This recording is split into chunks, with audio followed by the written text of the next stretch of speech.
خود کو جاننا تمام حکمت کا آغاز ہے۔ آج کی آیات کا ترجمہ۔ پناہ مانگتی ہوں اللہ کی شیطان مردود سے، شروع اللہ کا نام لے کر جو بڑا مہربان نہایت رحم والا ہے۔ تم تو صرف اس شخص کو خبردار کر سکتے ہو جو اس نصیحت یعنی قرآن کی پیروی کرے اور رحمان سے غائبانہ ڈرے، سو اس کو مغفرت اور بڑے ثواب کی بشارت سنا دو۔ بے شک ہم مردوں کو زندہ کریں گے، اور جو کچھ وہ آگے بھیج چکے اور جو ان کے نشان پیچھے رہ گئے ہم ان کو قلم بند کر لیتے ہیں، اور ہر چیز کو ہم نے کتاب روشن یعنی لوح محفوظ میں لکھ رکھا ہے۔ اور ان سے گاؤں والوں کا قصہ بیان کرو جب ان کے پاس پیغمبر آئے، یعنی جب ہم نے ان کی طرف 2 پیغمبر بھیجے تو انہوں نے ان کو جھٹلایا، پھر ہم نے تیسرے سے تقویت دی تو انہوں نے کہا کہ ہم تمہاری طرف پیغمبر ہو کر آئے ہیں۔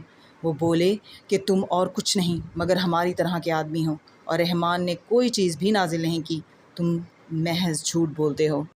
صدق اللہ العظیم۔